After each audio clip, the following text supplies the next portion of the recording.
Hi guys, welcome back to my YouTube channel. ಎಲ್ಲರೂ ಚೆನ್ನಾಗಿದ್ದೀರಾ ಅಂತ ಅಂದ್ಕೊಂಡಿದ್ದೀನಿ. ನಾನು ಕೂಡ ಚೆನ್ನಾಗಿದ್ದೀನಿ. ನಾ ಹೇಳಿದ್ನಲ್ವ, ಕ್ಯಾಶುವಲ್ ನಾವು ಊರಲ್ಲೇ ಇದ್ವಿ. ಊರಲ್ಲಿ ಬೆಳಿಗ್ಗೆ ಎಷ್ಟು ಚೆನ್ನಾಗಿರುತ್ತೆ ನೋಡಿ.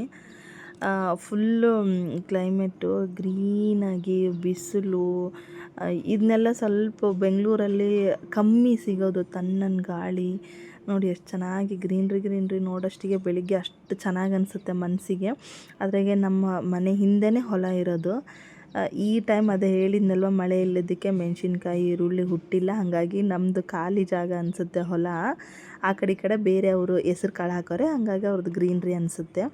ಯಾವಾಗಲೂ ಅಷ್ಟೇ, ಬೆಳಿಗ್ಗೆ ಎದ್ದ ತಕ್ಷಣ ಊರಲ್ಲಿದ್ದರೆ ಆರಾಮ ಬೆಳಿಗ್ಗೆನೇ ಹೇಳೋದು. ಇನ್ನು ಬೆಂಗಳೂರಲ್ಲಿ ಸ್ವಲ್ಪ ಲೇಟಾಗಿ ಹೇಳ್ತೀವಿ. ಊರಲ್ಲಿ ಮಾತ್ರ 6 ಗಂಟೆ 6:30 ಅಂದರೆ ಎದ್ದುಬಿಟ್ಟಿರ್ತಾರೆ ನಮ್ಮ ಅತ್ತೆ. ಆಮೇಲೆ ನಾನು ಎದ್ದೇಳಿರ್ತೀನಿ. ನನ್ನ ಮಗಳು, ನಮ್ಮ ಅತ್ತೆ ಎದ್ದ ತಕ್ಷಣ ನನ್ನ ಮಗಳು ಎದ್ದೇ ಬಿಟ್ಟಿರ್ತಾಳೆ ನೋಡಿ. ಹೊಸ್ಲಿ ಪೂಜೆ ಮಾಡಿ ರಂಗೋಲಿ ಹಾಕಿ, ಇದು ಹಳ್ಳಿದು ಕಲ್ಚರು. ಆಮೇಲೆ ಇದು ಎಲ್ಲ ಸಂಸ್ಕೃತಿ ಅನ್ನೋದು ಹಳ್ಳಿಯಲ್ಲೇ ಭಾಳ ಉಳಿದಿರೋದು. ಸಿಟಿಯಲ್ಲಿ ಒಂದು ಸ್ವಲ್ಪ ಕಮ್ಮಿ ಆಗಿದೆ. ಯಾಕಂದರೆ ಎಲ್ಲರದ್ದು ಬಿಜಿ ಶೆಡ್ಯೂಲಲ್ಲಿ ಸ್ವಲ್ಪ ಅವಸರವಾಗಿ ಮಾಡಿ ಹೋಗ್ತಾರೆ. ಹಾಗಾಗಿ ಬ್ರಹ್ಮಕಮಲ ಗಿಡನೂ ಐತೆ ನಮ್ಮದು, ಎಷ್ಟು ಚೆನ್ನಾಗಿ ಹೂ ಬಿಡುತ್ತೆ. ಮೊನ್ನೆ ಬಿಟ್ಟಿತ್ತಂತೆ ನಮ್ಮ ಅತ್ತೆ ಹೇಳ್ತಾಯಿದ್ರು. ಆಮೇಲೆ ನೋಡಿ, ಫುಲ್ಲು ಸೂರ್ಯ. ನಮ್ಮತ್ತೆ ಹೀಟರ್ ಇದ್ದರೂ ಕೂಡ ಬಿಸಿನೀರು ಒಲೆಯನ್ನಾಗ ಕಾಯಿಸೋದವರು. ಒಲೆ ಅಷ್ಟು ಪೂಜೆ ಮಾಡಿಬಿಟ್ಟು ಆಲ್ರೆಡಿ ಬಿಸಿನೀರು ಇಟ್ಬಿಟ್ಟಿರ್ತಾರೆ. ಯಾಕಂದರೆ ಎದ್ದ ತಕ್ಷಣ ನಮ್ಮ ಮಾವರ ಕಾಲು ಮುಖ ಫೇಸೆಲ್ಲ ತೊಳ್ಕೊಬೇಕಂತಂದೇಳಿ ಬಿಸಿನೀರಿಟ್ಟು ಟೀಗೆ ಇಟ್ಟಿದ್ದೆ. ಟೀ ಕುಡಿದು ಆಮೇಲೆ ನೆಕ್ಸ್ಟ್ ಕೆಲಸ. ನಾನು ಹೇಳಿದ್ನಲ್ಲ, ಆಲ್ರೆಡಿ ನನ್ನ ಮಗಳು ಎದ್ಬಿಟ್ಟಿರ್ತಾಳೆ ಕೆಲಸ ಮಾಡೋಕ್ಕೆ ಸ್ಟಾರ್ಟು. ನಮ್ಮತ್ತೆನೂ ಹೋಗಿ ಗಿರಣಿಗೆ ಹೋಗಿ ಹಿಟ್ಟು ಹಾಕಿಸ್ಕೊಂಡು ಬಂದಿದ್ದರು. ಒಂದೇ 9 ಗಂಟೆ ಹಂಗೆ ಆಗಿತ್ತು. ಇವತ್ತೇನು ಸ್ಪೆಷಲ್ ಅಂದರೆ ಶೇಂಗಾ ಹೋಳಿಗೆ ಮಾಡ್ತಾಯಿದ್ವಿ. ಯಾಕಂದರೆ ನಾವು ಬೆಂಗಳೂರಿಗೆ ಬರಬೇಕಂತ ಪ್ಲ್ಯಾನ್ ಆಗಿತ್ತು. ಹಾಗಾಗಿ ಹಾಗೆ ನಮ್ಮತ್ತೆ ಏನಾದರೂ ಮಾಡಿ ಕಳಿಸ್ತಾರೆ. ಹಾಗಾಗಿ ಶೇಂಗಾ ಹೋಳಿಗೆ ಮಾಡೋಕ್ಕೆ ಪ್ರಿಪೇರ್ ಮಾಡ್ತಾಯಿದ್ರು. ಆಂಟಿನೂ ಆ ಕಡೆ ಮನೆಯಿಂದ ಬಾ ಅಂತಂದು ಹೇಳಿದರು. ಅವ್ರು ಬರೋಷ್ಟಿಗೆ ಎಲ್ಲ ಕೆಲಸ ಮಾಡಿಕೊಂಡು, ಹೇಳಿನಲ್ವ ನಮ್ಮ ಅತ್ತೆಗೆ ನಮ್ಮ ಗೊಂಬೆ ಇದ್ಬಿಟ್ರೆ, ಜಾನು ಇದ್ದರೆ ಮುಗ್ದೋಯ್ತು. ಯಾವ ಕೆಲಸನೂ ನೆನಪಾಗಲ್ಲ. ಅವ್ರ ಜೊತೆ ಆಟಾಡೋಕ್ಕೆ ಕೂತಿದ್ರು. ಕ್ಯಾಟ್ ಏನೋ ಒಂದು ಇದು ಅಂತೆ ವೆಹಿಕಲ್ಲು, ಅದ್ರ ಮೇಲೆ ಇದು ಗೊಂಬೆನ ಕೂಡಿಸಿ, ಗೊಂಬೆ ಅಂದರೆ ಇದು ಡಾಲ್, ಅದನ್ನು ಕೂಡಿಸಿ ಮುಂದೆ ಓಡಿಸ್ಬೇಕಂತೆ. ಆ ಥರ ಹೇಳ್ತಾ ಇದ್ಲು ಅವಳು. ಅದಕ್ಕೆ ಅದು ಸಾಕಿದ್ಬೇಕಲ್ವ, ಏನು ಮಾಡಿದ್ರು ಮಾಡಿಸ್ಕೊತಾ ಇತ್ತು. ಆಮೇಲೆ ನಮ್ಮ ಅತ್ತೆನೇ ಹೇಳ್ತಾಯಿದ್ರು, ಅವಳಿಗೇನು ಮಾಡೋಂಗಿಲ್ಲ ಅಂತಂದೇಳಿ ಬೆಕ್ಕಿಗೆ ಹೇಳ್ತಾಯಿದ್ರು. ಅದಕ್ಕದು ಪಾಪ ಎಷ್ಟು ಮಾಡಿದ್ರು ಸುಮ್ಮನೆ. ಇದು ಇನ್ನೊಂದು ವೀಡಿಯೋಲ್ಲಿ ಹಾಕ್ತೀನಿ. ಅದನ್ನಂತರೂ ಒಂಥರ ಡ್ರನ್ ಅಂತ ಗಾಡಿ ಥರ ಮಾಡಾಳೆ. ಆ ವಿಡಿಯೋ ಹಾಕ್ತೀನಿ. ಅದಂತರೂ ಮಸ್ತ್ ಇದನ್ನು ಮಾಡಾಳೆ. ಅದ್ರ ಜೊತೆಗೆ ಎಷ್ಟು ಚೆನ್ನಾಗಿ ಟೈಮ್ ಸ್ಪೆಂಡ್ ಮಾಡ್ತಾಳೆ. ಹೇಳ್ತಾ ಇದ್ಲು, ಮ್ಯಾವ್ ಮ್ಯಾವ್ ಅಂತಲೇ ಇಲ್ಲ ಇದು, ಮೂವ್ ಆಗು ಹೋಗು ಮುಂದೆ ಅಂತ ಹೇಳ್ತಾ ಇದ್ಲು. ಅದಕ್ಕೆ ನಮ್ಮ ಅತ್ತೆ ಅವಳ ಮಾತು ಕೇಳಿ ಮುದ್ದಾಡ್ತಾಯಿದ್ರು. ಸಖತ್ತು ಮಾತಾಡ್ತಾಳೆ ನನ್ನ ಮಗಳು.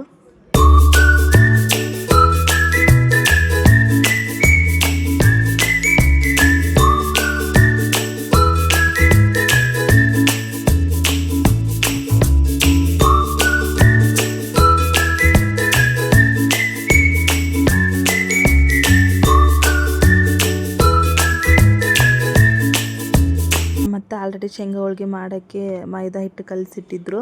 ಶೇಂಗಾನೇ ಹುರಿದು ಆಮೇಲೆ ಮಿಕ್ಸರ್ಗೆ ಹಾಕಿ ಅದಕ್ಕೆ ಬೆಲ್ಲ ಮಿಕ್ಸ್ ಮಾಡಿ, ಅದಕ್ಕೆ ಹೆಂಗೆ ಮಿಕ್ಸರ್ಗೆ ಹಾಕೋದು.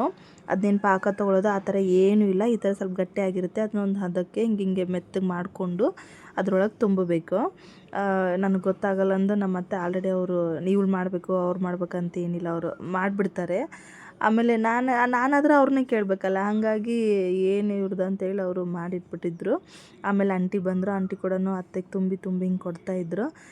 ಫಸ್ಟು ಒಂದು ಮೈದಾ ಹಿಟ್ಟಿಂದ ಚಿಕ್ಕದಾಗಿ ರೌಂಡ್ ಶೇಪಿಗೆ ಒಂದು ಮಾಡ್ಕೊಂಡು, ಈ ಥರ ಮಾಡಿಕೊಂಡು ಚಿಕ್ಕದಾಗಿ ಲಟ್ಟಿಸಿ, ಸ್ವಲ್ಪ ಪೂರಿ ಹಾಕಿದ್ರೆ ಒಂದು ಸ್ವಲ್ಪ ಇನ್ನೂ ಚಿಕ್ಕದಾಗೆ ಮಾಡಿ ಅದರೊಳಗೆ ಆಂಟಿ ತುಂಬಿದ್ರಲ್ವ ಆ ಥರ ತುಂಬಿ, ಆಮೇಲೆ ಹಿಂಗೆ ಲಟ್ಟಿಸಿ ಒಲೆಯಲ್ಲೇ ಮಾಡೋದು.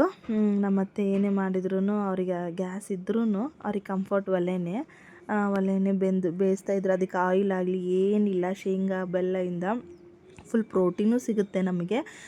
ಒಂಥರ ಅದನ್ನು ತಿನ್ಬೇಕು ಅನಿಸುತ್ತೆ. ಶೇಂಗಾ ಹೋಳ್ಗೆನೇ ಭಾಳ ಇಷ್ಟ. ತುಪ್ಪ ಹಚ್ಕೊಂಡು ತಿಂದ್ರಂತೂ ಸೂಪರ್ ಇರುತ್ತೆ. ಮನೆಯವ್ರಿಗೂ ಸ್ವೀಟ್ ಅಂದರೆ ಗೊತ್ತಲ್ವ, ಭಾಳ ಇಷ್ಟಪಟ್ಟು ತಿಂತಾರೆ. ಹಂಗಾಗಿ ಅರ್ಧ ಮಾಡಿದ್ವಿ. ನಾನು ಅರ್ಧದಿಂದ ವಿಡಿಯೋ ಮಾಡೋಕ್ಕೆ ಸ್ಟಾರ್ಟ್ ಮಾಡಿದೆ.